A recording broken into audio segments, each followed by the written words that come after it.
বাহরাইনে সামাজিক মাধ্যম ব্যবহার করে বিদ্বেষ ও ঘৃণামূলক কন্টেন্ট পোস্টের অভিযোগে ৯ জনের বিরুদ্ধে আইনগত ব্যবস্থা নেওয়া হয়েছে। অভিযোগে বলা হয়েছে এইসব ব্যক্তিরা সামাজিক মাধ্যমে এমন পোস্ট এবং কমেন্টস করেছে যা নাগরিক ও সমাজে বিভেদ সৃষ্টি করতে পারে। এমন মন্তব্য বাহরাইনের শান্তি ও সামাজিক স্থিতিশীলতার জন্য হুমকি সৃষ্টি করেছে। দ্য ডেইলি ট্রিবিউন এই খবর দিয়েছে। পুলিশ জানিয়েছে যে কেউ এরকম অবৈধ ও ঘৃণার কন্টেন্ট ছড়ালে তার বিরুদ্ধে উপযুক্ত আইনি ব্যবস্থা নেওয়া হবে। দেশটির স্বরাষ্ট্র মন্ত্রণালয় একদিকে সামাজিক মাধ্যমের সঠিক ব্যবহার নিশ্চিত করতে ও জনসচেতনতা বাড়াতে প্রচারণা চালাচ্ছে, অন্যদিকে দেশের সামাজিক মূল্যবোধ, আইন ও শৃঙ্খলা রক্ষার গুরুত্বের উপর জোর দিচ্ছে। মন্ত্রণালয় সতর্ক করেছে যে অনলাইনে ঘৃণা ছড়ানো, বিভেদ সৃষ্টি করা এবং সমাজের নিরাপত্তা বিঘ্নিত করা যে কোনো কাজ তারা কঠোর হাতে দমন করবেন।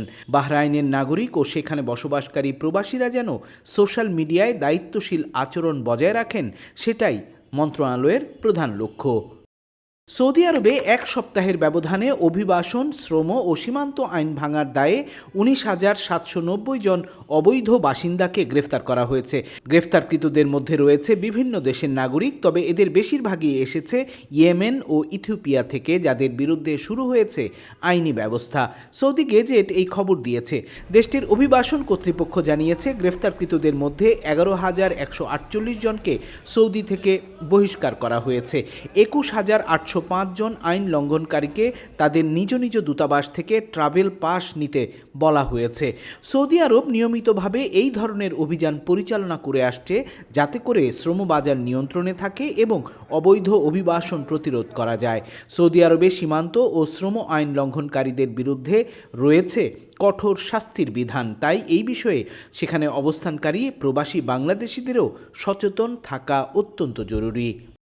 আমিরাতের লটারিতে এক প্রবাসী বাংলাদেশি জিতেছেন 2.5 লাখ দিরহাম সমমানের 83 লাখ টাকা।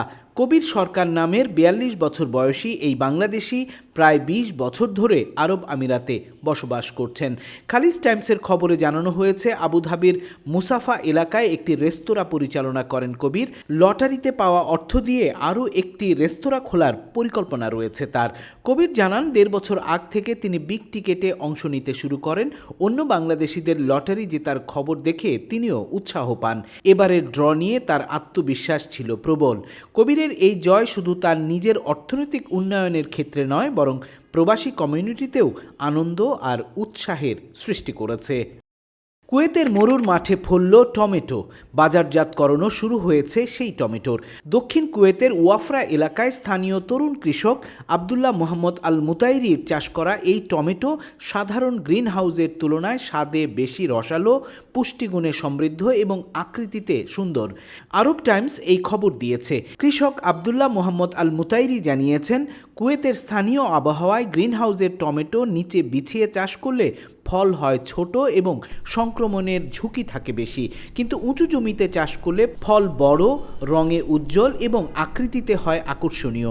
তিনি আরও জানিয়েছেন, এই টমেটো আগামী এপ্রিল পর্যন্ত এবং রমজানের সময়ও সাধারণ ক্রেতাদের জন্য পাওয়া যাবে অনেক কম দামে। স্থানীয় বাজারে খুচরা বিক্রেতারা ইতিমধ্যেই তার ফসল কেনা শুরু করেছেন, যা ক্রেতাদের মধ্যে তৈরি করেছে উৎসাহ।